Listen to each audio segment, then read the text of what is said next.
Boa noite.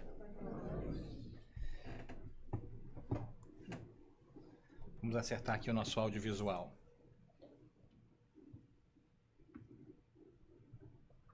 Só um minutinho. Olha nós. Ok.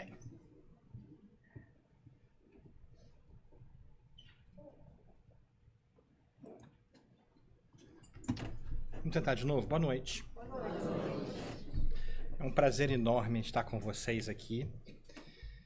Eu vim do outro lado do país para aproveitar esse ambiente de luz que está aqui hoje. E do fundo do coração eu agradeço a vocês, porque eu creio que todos vocês sejam o segundo presente do Espiritismo para mim. O primeiro presente foi o conhecimento, foi essa perspectiva nova, essa maneira diferente de olhar a vida que eu recebi ao estudar as páginas da codificação. Mas eu nunca esperava, para ser sincero, que eu também ganharia esse segundo presente, conhecer pessoas maravilhosas do outro lado do país que passariam a ser parte da minha vida também. Então eu agradeço do fundo do coração a presença de vocês hoje aqui, para a gente conversar um pouquinho sobre perdão.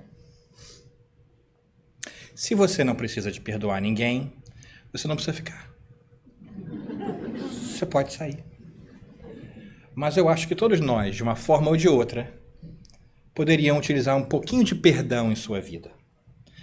Eu não sei se acontece o mesmo com vocês, mas para mim, sempre tive a ideia de que perdão era algo que você tinha ou não tinha. Você nascia com ou sem. E era simplesmente um ato mágico, miraculoso, que de repente aparecia.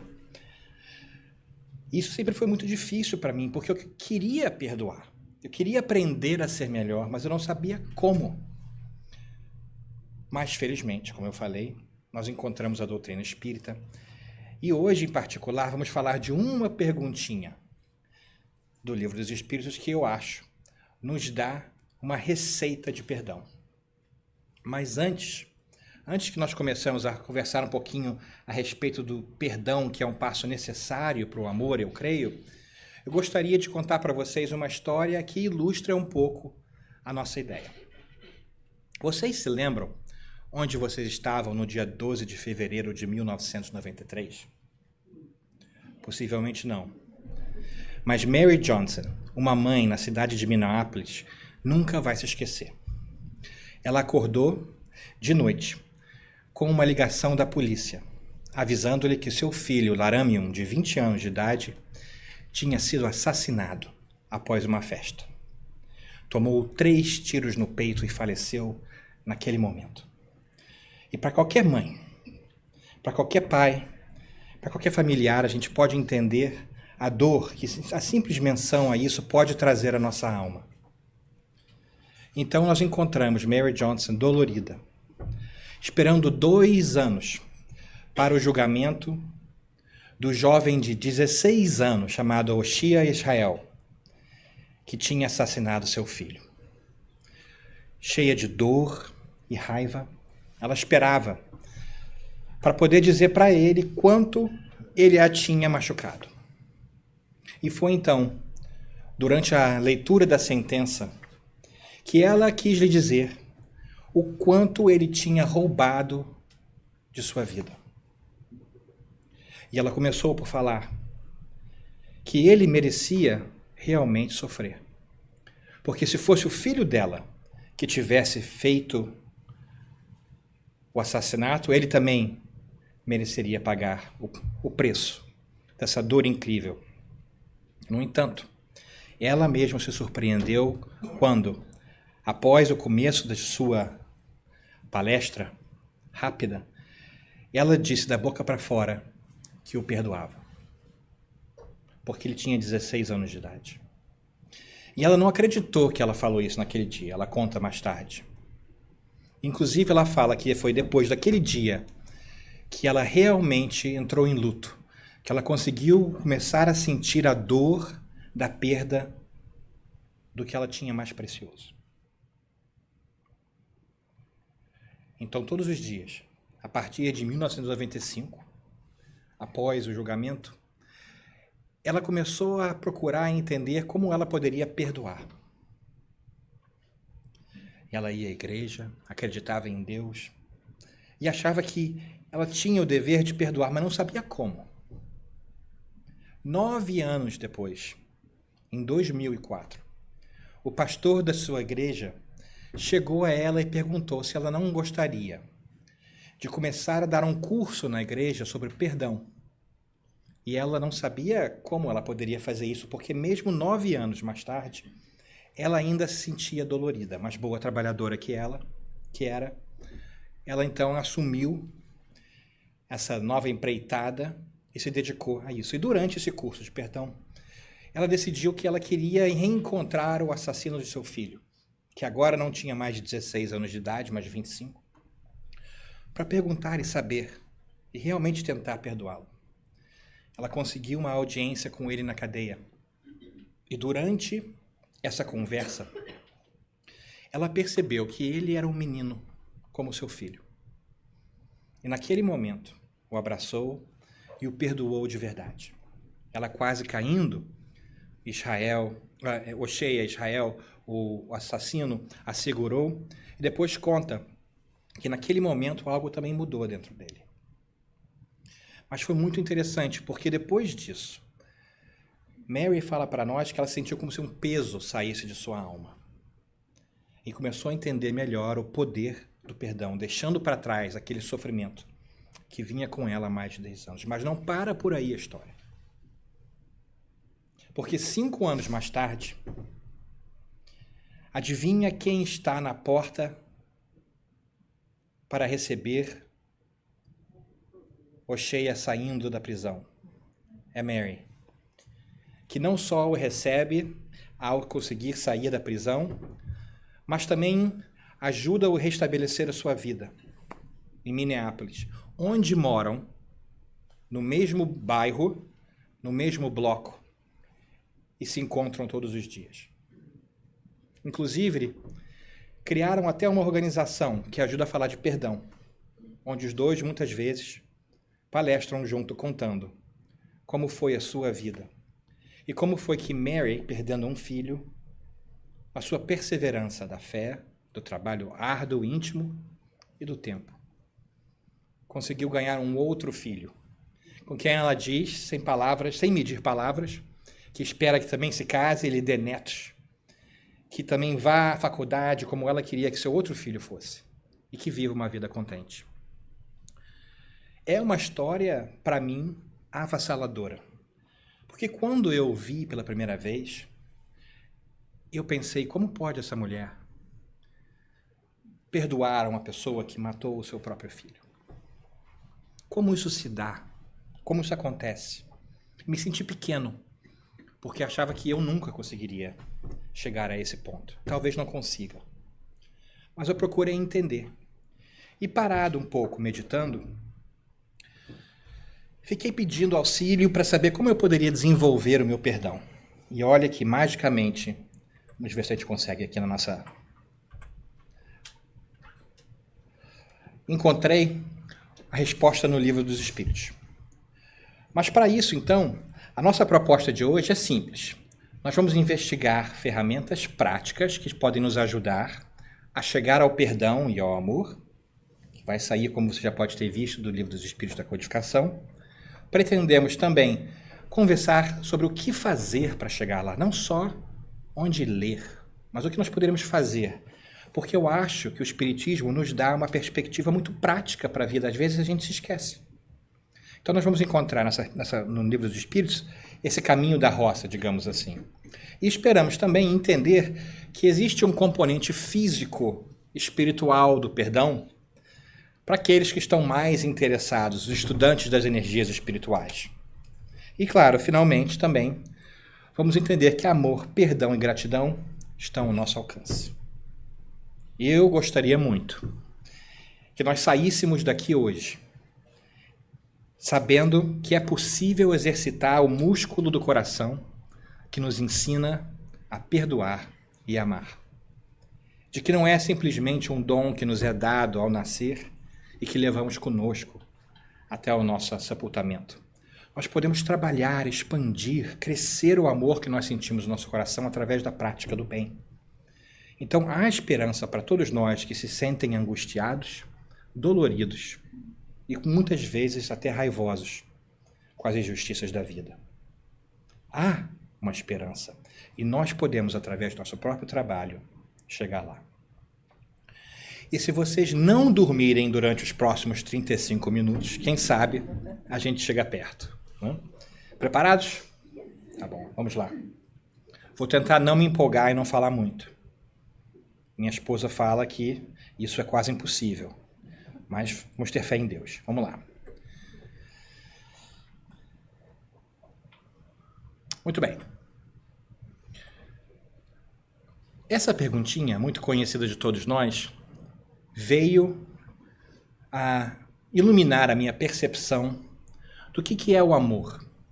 Quando nós encontramos Kardec perguntando aos bons espíritos que o ajudaram na codificação, na pergunta de número 886, qual o verdadeiro sentido da palavra caridade como a entendia Jesus?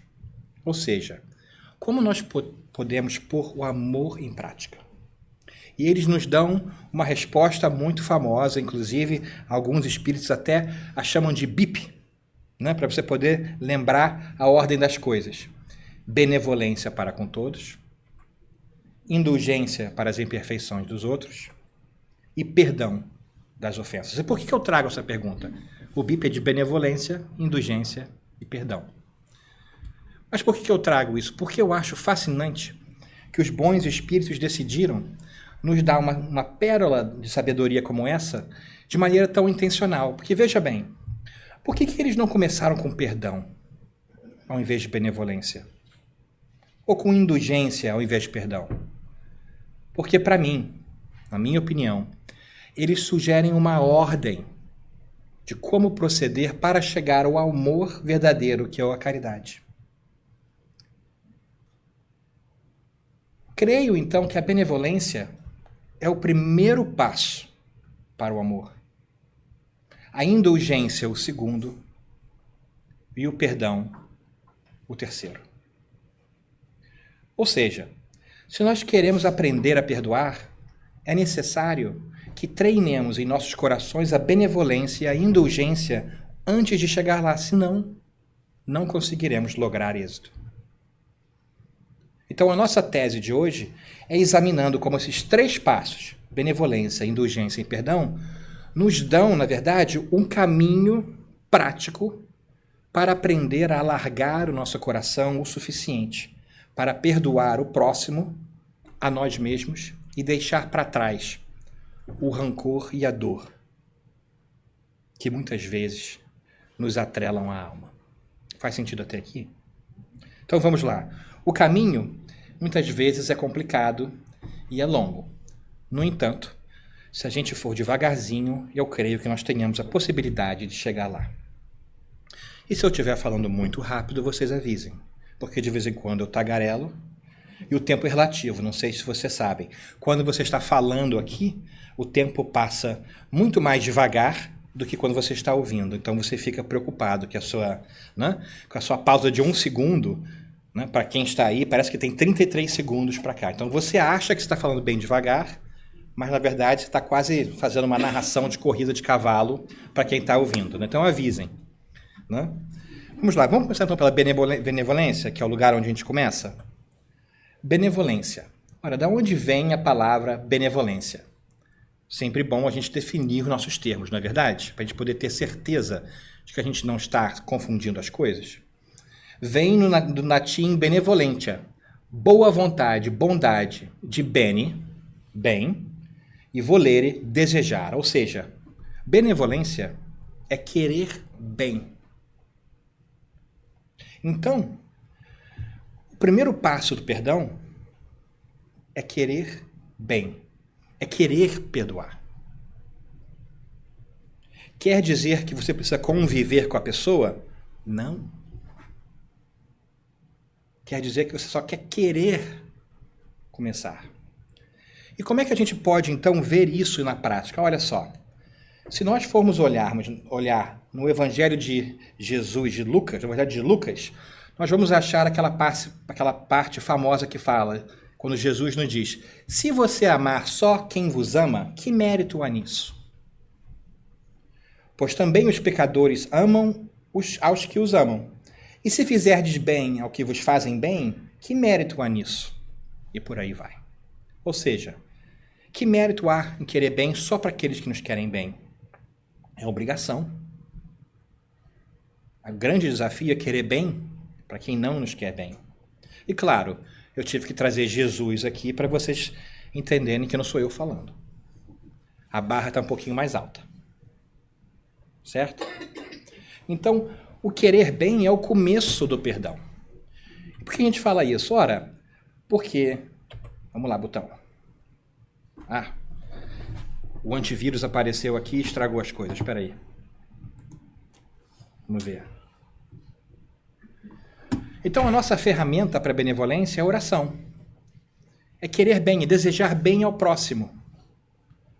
Você não precisa estar perto dele, você não precisa estar convivendo com ele. Ele pode estar bem à distância. E, na verdade, no começo, quando a dor é muito grande, é até bom que ele esteja à distância. Que você se resguarde, para que você não fique remoendo aquele problema. Mas quando você se encontrar preparado para tentar o perdão, você pode começar a orar para aquela pessoa que te feriu, que te magoou. Pode ser até bem curtinho. Deus, cuide daquele fulano. Não precisa, Deus, trate-lhe bem todos os dias de sua vida, que as suas 4 gerações futuras sejam bem-aventuradas, nada disso. Pode começar com, Deus me auxilia a não desejar mal. Essa prática é interessante porque, à medida que a gente vai usando a ferramenta da oração, o que acontece? A gente começa a expandir a nossa consciência e a nossa própria energia, nosso próprio campo perispiritual. Ou seja, aquela energia que nós temos começa a se voltar para fora, ao invés de prender essa dor para dentro.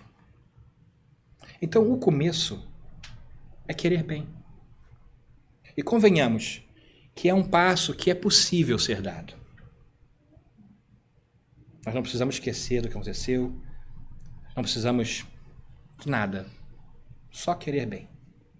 Podemos praticar de onde quer que estejamos, quando quer que queiramos e com quem estivermos. Então, quer começar a perdoar? Comece pequeno. Comece a não mandar pensamentos negativos. Comece a querer bem para aquela pessoa à distância. À medida que isso acontece, quando a gente se conecta pela oração, a gente estuda, não é verdade? A gente estabelece uma conexão com o divino. Como se fosse um canudinho, uma mangueira ao reservatório de água divino. Naquele momento que nós estabelecemos essa ligação energética, o que acontece? A água divina vem e encharca o nosso perispírito.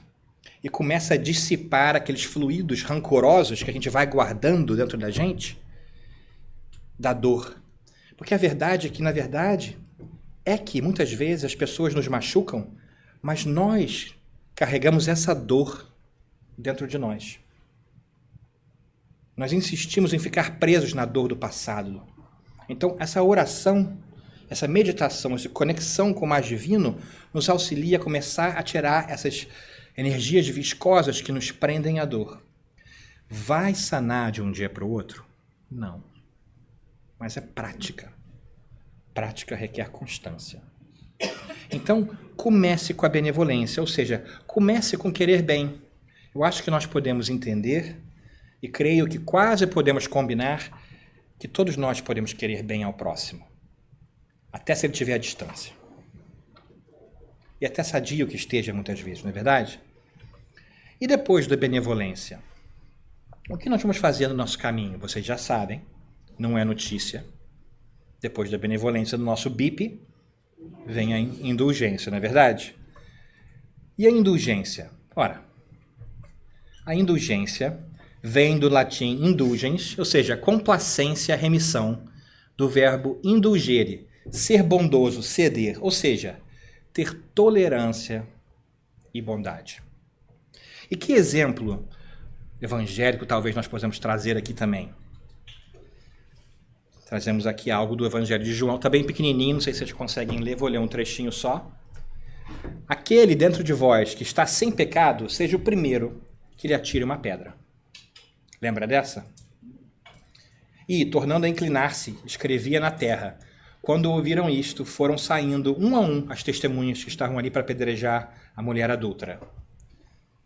A começar pelos mais velhos, porque estavam mais endividados, na verdade, até os últimos. Ficou só Jesus e a mulher ali em pé. Então, erguendo-se, Jesus, não vendo a ninguém, senão a mulher, perguntou-lhe: mulher, onde estão aqueles teus acusadores? Ninguém te condenou? Respondeu ela: ninguém, Senhor. E disse-lhe Jesus: nem eu te condeno. Vai, não peque mais. Não é complacente, na verdade. Ele não fala, tudo bem. Ele fala, tem ninguém aqui te condenando, mas não faça de novo. Vá e não peque mais. Mas a tolerância e a bondade, então, tem um fator um pouco diferente da benevolência. Porque a benevolência, a gente quer querer bem a pessoa. E pode ser feito à distância. A tolerância, necessariamente, implica convivência. Interação. Certo? Você só pode tolerar algo que está na sua vida ou no seu campo mental. Então, na indulgência, a gente já se fortaleceu através do bem-estar, do bem-querer, e começa a conviver com aquela situação, aquela dificuldade de maneira mais interativa no dia a dia. De repente, é aquele relacionamento que não deu certo e você agora consegue coabitar alguns momentos com o parceiro que você teve. Antes você não conseguia ver a pessoa, mas agora você consegue dar um tchauzinho e ir embora. Ninguém é santo. Não é verdade? A gente vai sair abraçando de primeira. Oh, muito obrigado por me trair. Quem é que faz isso? Se fizer, tem um problema, né? Aí é uma outra palestra, né? É outro tópico. Mas dá para entender?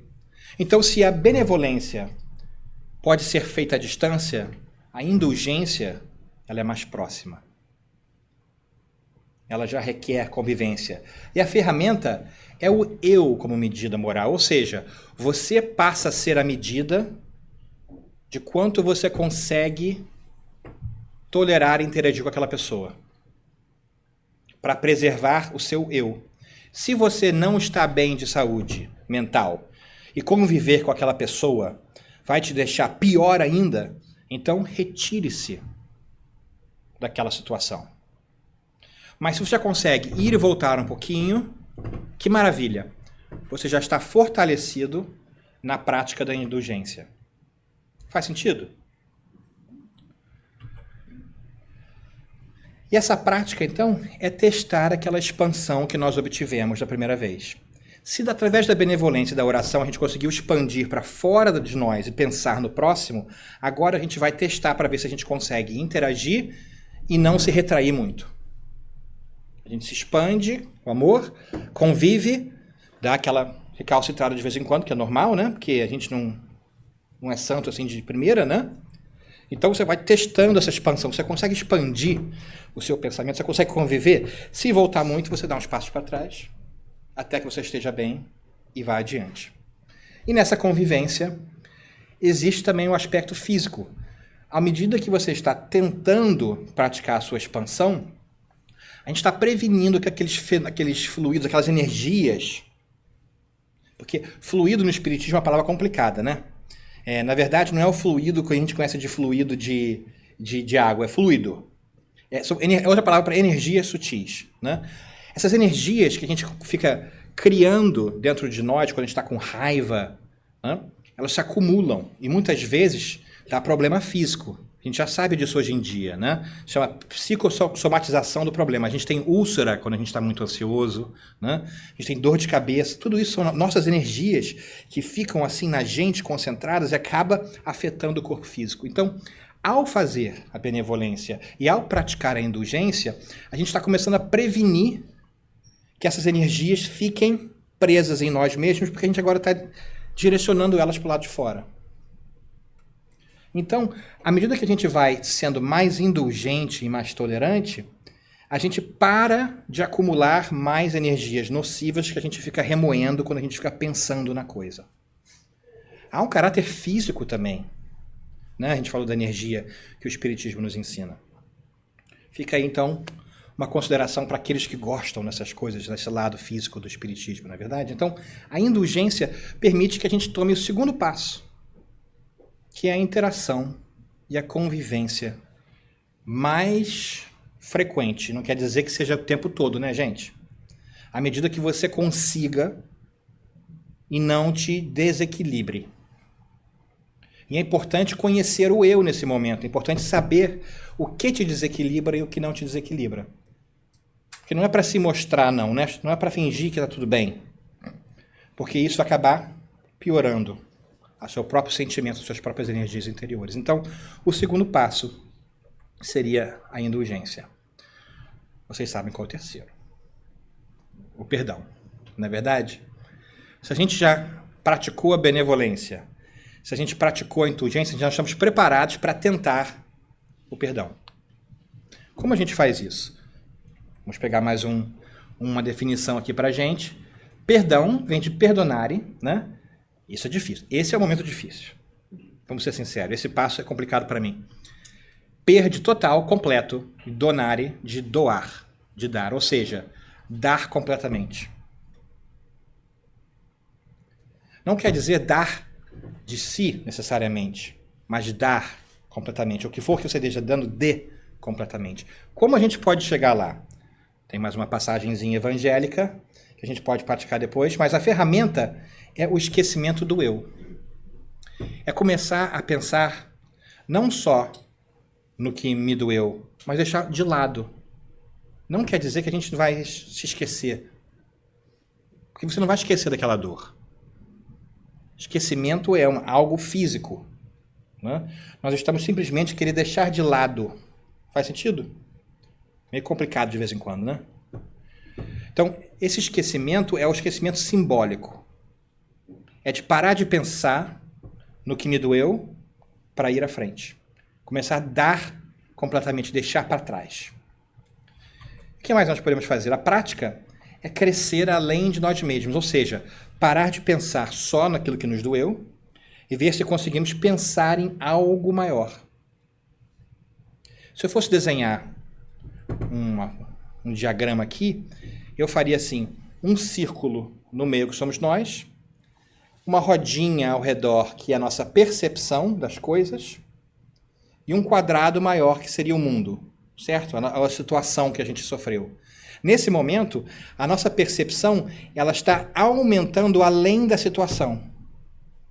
Ou seja, a gente começa a pensar que não era só aquela interação que a gente teve com a pessoa. Tiveram outras, né, interações, outras circunstâncias que vão também cair no nosso julgamento. Quem sabe a pessoa foi rude com você naquele momento, mas não foram todas as interações que ela teve com você que foram rudes. Pode ser que também tenha acontecido coisa boa. Você pode também se lembrar que você, como espírito em evolução, está expandindo a sua percepção do momento, também já machucou outras pessoas. Você começa a se liberar daquele momento. E começa a ver outros momentos e outras perspectivas maiores que levam você a ver mais do que a dor que você sofreu.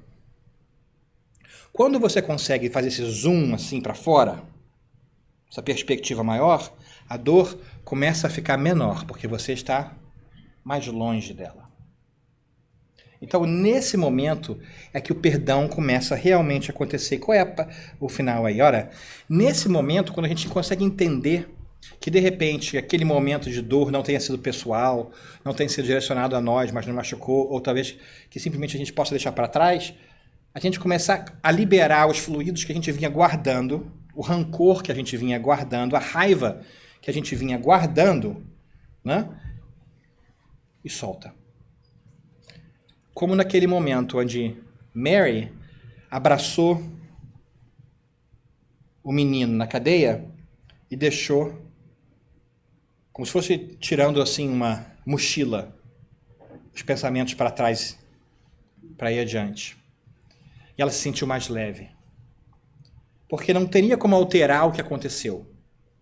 Mas como ela responde para o que aconteceu, ela conseguiu alterar. Pensando espiritualmente, podemos até dizer, o que o filho assassinado dela gostaria que ela fizesse? Eu acho que nós podemos combinar que do mundo espiritual, ele sem dúvida nenhuma gostaria que a sua mãe fosse capaz de ir adiante e não deixar aquele momento definir a vida dela. Mas que ela pudesse lembrar de todos os momentos bons que ele conviveu com ela e dar ao mundo o testemunho de que ela realmente é uma pessoa, como todos nós, em crescimento. Então, dar e perdoar, muitas vezes, é dar essa dor completamente para o universo, deixar para trás. É claro que nos ajuda muito conhecer o Espiritismo. Por que eu falo isso? Porque conhecendo o Espiritismo, a gente entende a nossa progressão espiritual. Não quer dizer que a gente não vai ter dor. Dor a gente vai sempre ter. Mas é possível que a gente diminua o sofrimento. Porque para mim, o sofrimento é o que a gente faz da dor. Quem tem marido aqui? Okay. A gente sempre sabe que é um fato comprovado cientificamente, ou não, de que febre e gripe de marido é muito pior do que febre e gripe de todas as outras pessoas, não é verdade? Ou seja, o marido fica sofrendo muito mais do que a dor. Dizem uns, inclusive, que a gripe masculina ela é muito mais dolorosa do que o parto feminino. Não sei se é verdade, né? Mas o ponto aqui é que a gente segura muitas vezes a dor mais do que deve. Não é verdade? Então, dor a gente sempre vai encarar, porque esse mundo é um mundo ainda de tribulações. Mas como a gente encara a dor, vai determinar por quanto tempo a gente sofre. Se a gente conseguir largar esse sofrimento, a gente se libera mais facilmente para o perdão. E fica mais fácil largar essa dor quando a gente entende que nós somos seres espirituais, vivendo uma existência física temporariamente e que tudo isso vai passar. A gente se lembra que nós já passamos por coisas piores. Posso contar um segredo para vocês? Vocês são profissionais em morrer. Nunca pensou nisso, né? Diz para mim. Mas todos aqui já morreram centenas de vezes. Pensou nisso já? Você é campeão mundial de morte. Mas por que a gente tem medo da morte? Porque a gente ainda não internalizou essa realidade espiritual que nós já reencarnamos várias vezes, centenas de vezes, quem sabe milhares de vezes. E se a gente já reencarnou milhares de vezes, nós já passamos por milhares de mortes. Nossas. Um pouco fúnebre a coisa, eu sei. Mas entendeu a ideia? Quando a gente se lembra disso e entende que existe um Deus bom ao nosso lado, nós vamos entender sempre que todas as dificuldades pelas quais nós passamos têm solução. Que Deus nunca daria para você um problema insolúvel. Não seria um Deus bom, não seria Deus, por definição. Se Deus desse um problema para nós que não tem solução, seria um Deus mau. Seria um Deus que quer nos ver sofrer. Isso não é verdade, não combina com a ideia de Deus justo, bom e todo-poderoso. Então é necessário que nós reavaliemos a nossa perspectiva e o Espiritismo nos permite fazer isso através do entendimento da vida espiritual. Olhe para o seu braço, olhe para a sua mão. Esse é o seu corpo, isso não é você. Será que você reconheceria os seus amigos se eles estivessem fora do corpo físico? Pela maneira de proceder, pela maneira de falar, ao invés da roupa que eles vestem, o carro que eles dirigem? É uma contemplação difícil, mas necessária para que a gente entenda que nós somos muito mais do que aparenta aos olhos físicos. Dessa forma, as situações que se desenvolvem ao nosso redor também são muito mais complexas do que muitas vezes a gente vê, mas, ao mesmo tempo, muito mais positivas, porque a gente vai sempre aprender algo delas, mesmo da situação mais difícil. Claro que precisa de tempo, né? Como a gente viu com o exemplo da Mary, que demorou 10 anos para poder perdoar. E eu acho que já foi rápido naquele caso. Faz sentido? Espero que eu não esteja falando de abobrinhas espirituais. Mas o ponto aqui é que, para chegar no amor, a gente tem uma bênção muito grande, que é o entendimento que o Espiritismo nos traz a respeito das coisas da vida, porque não há morte. Há só vida desse lado e vida daquele lado. Quando a gente entende isso, todos nós já passamos por coisas dificílimas. Já cometemos atos horríveis, porque quanto mais a gente olha para trás da nossa encarnação, na nossa história de reencarnações, menos bonzinho a gente foi, né? A gente não está sempre evoluindo? Se a gente está sempre evoluindo, se a gente olhar para trás, a gente vai ver a coisa melhor ou pior do que tem hoje? Pior. Vamos combinar? Eu não entendo esse povo que quer saber qual foi a minha última encarnação. Quero não. Obrigado, senhor. Né? Porque se eu olhar para trás, vai ser pior. Então, ao saber disso, a gente pode ser mais tolerante, porque eu cometo erros, você comete erros, o seu vizinho comete erros, e a gente vai evoluindo. Fica mais fácil soltar a mochila da dor, mas ainda é difícil. Mas, eventualmente, com a prática, a gente chega nesse amor, a gente começa a entender tudo isso e entende que Jesus, e aqui eu ponho uma foto um pouco diferente de Jesus que nós conhecemos muitas vezes, essa foto foi pintada pela pintora de 13 anos de idade na época, a Kiene, que visualizou de Jesus assim, para convidar a gente a pensar nos ensinamentos de Jesus e divino de maneira diferente. Porque, afinal de contas, como Jesus se aparentava fisicamente não é importante. Vamos concordar também? Que se ele fosse louro, de olhos azuis, ou não mudaria em nada a mensagem linda com a qual ele te deixou. Mas ele nos falava, né, dessa possibilidade de chegar à felicidade. E aqui nós temos uma passagenzinha, por exemplo, do Evangelho segundo o Espiritismo, capítulo 11, que fala assim: tereis, contudo, razão, se afirmardes que a felicidade se acha destinada a um homem nesse mundo, desde que ele a procure, não nos gozos materiais, sim no bem. Ou seja, a gente muitas vezes ouve, a felicidade não é desse mundo. Porque a gente quer sofrer um pouco, né? Ai, não posso ser feliz nesse mundo, eu nasci para sofrer. Quem já ouviu isso? Né? Que nasceu para sofrer nada. Você nasceu para aprender e para ser feliz. A gente tem que largar para trás essa mentalidade que a gente está aqui para sofrer.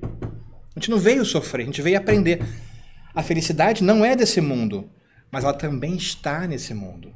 A felicidade não vem das coisas físicas, como a gente lê aqui na mensagem, mas a felicidade pode habitar esse mundo e é o nosso trabalho, inclusive, fazer com que esse mundo seja cada vez mais feliz ao desenvolver a nossa perspectiva espiritual, que vai fazer a gente concentrar nas coisas que realmente importam. Quais são os momentos mais felizes da sua vida?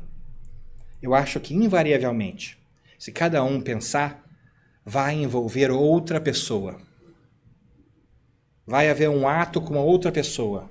Não vai ser necessariamente o dia em que você comprou a sua casa nova ou comprou o seu carro novo, porque daqui a 10 anos ou um ano você quer um carro novo, e uma casa nova maior.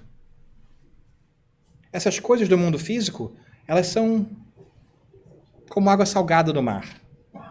Você bebe, mas não satisfaz.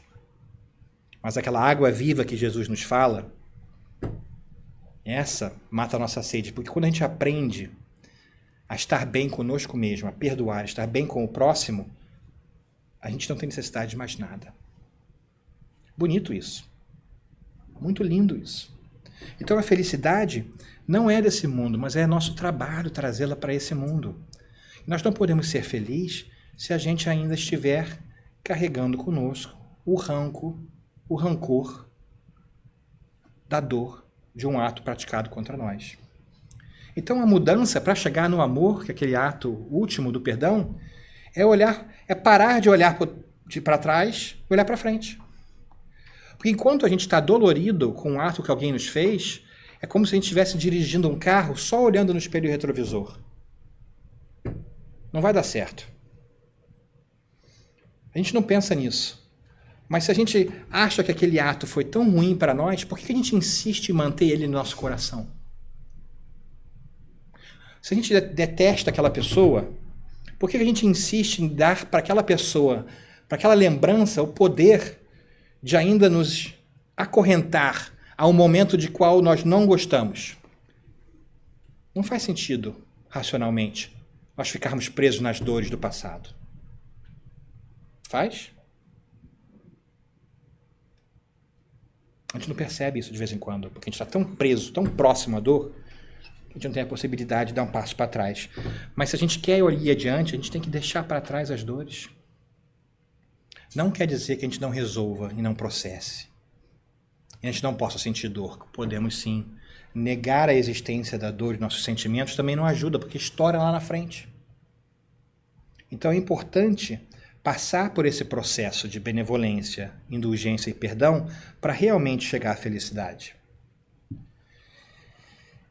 E o principal é que o amor pode ser treinado. O perdão pode ser treinado. E é isso que nós fazemos no Centro Espírita toda semana. Nós treinamos o nosso amor. Nós viemos sim aprender. Vamos sim aos grupos de estudos, vamos sim ler. Mas o outro grande benefício do Centro Espírita é a convivência uns com os outros, num ambiente saudável e seguro. Porque, teoricamente, as pessoas aqui seriam mais simpáticas do que a do mundo lá de fora. Por quê? Não é porque é espírita? Não. É porque veio para cá tentando se melhorar, tentando aprender. Então aqui é um ambiente mais saudável e mais seguro para a gente começar a praticar a benevolência, a indulgência e o perdão. Então, se aquele fulano entrou naquele dia e não falou com você, não se preocupe. Não entre naquele, você viu, fulano entrou e nem falou comigo. Já começa assim, né? A gente começa a criar aquela história na cabeça, né?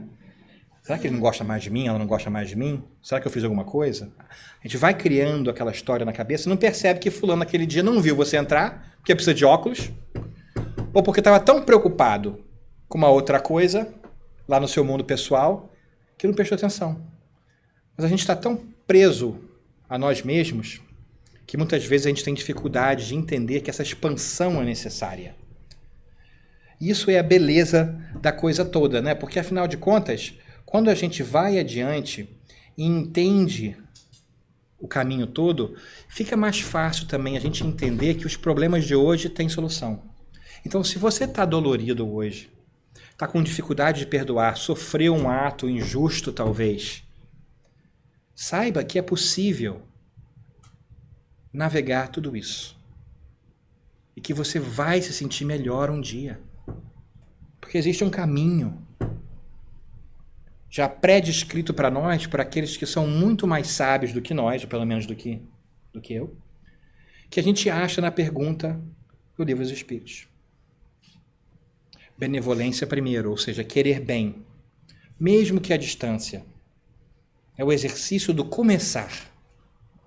Sem querer bem não adianta. Você pode tentar fazer a convivência ou até o perdão, não vai dar certo. É necessário, primeiro, querer bem aquela pessoa, querer estar bem, querer se livrar dessa dificuldade. E à medida que a gente vai praticando a oração que traz as energias maiores para o nosso perispírito e para o nosso corpo físico, para o nosso espírito em geral, a gente vai sentir aos poucos, com o tempo, mais à vontade para tentar a convivência reparadora da indulgência. Aí, quem sabe a gente consegue conviver com fulano ou beltrano, mesmo que em doses pequenas, não precisa ficar melhor amigo. A ponto de, eventualmente, você deixar aquela dor para trás e sentir o alívio de acordar algum dia e falar, aquilo não me define. Aquilo não me afeta mais como me afetava hoje. Eu escolho o futuro ao invés do passado. E a verdade é que o futuro é seu, porque você é filho de Deus, filha de Deus. Se você é filho ou filha de Deus, o universo é seu. É a sua herança. Você pode tudo. Você vai crescer em entendimento, você vai crescer em amor, na prática do bem. Então, o amor após o perdão, ele virá. A pergunta que paira no ar é se nós vamos fazer o esforço para perdoar nessa vida e tentar terminar o percurso ainda aqui, ou se vai demandar de nós várias encarnações para que cheguemos eventualmente a se livrar da dor que nos foi feita. Então fica o convite, que a gente sempre medite a respeito da pergunta 866 do Livro dos Espíritos e consiga cada vez mais, quando estivermos desesperados, lembrar que a gente pode começar pequeno, orando uns para os outros. Então eu espero que no futuro de vocês existam muito menos oportunidades de dor e muito mais de crescimento. E que vocês consigam cada vez mais, através dos seus próprios esforços, do seu próprio entendimento da sua realidade espiritual, arrancar essa alegria de viver que está dentro de você e para a qual você foi feito por Deus. Deus os abençoe. Muito obrigado pela sua paciência e eu espero que tenha uma ótima noite. Tá bom?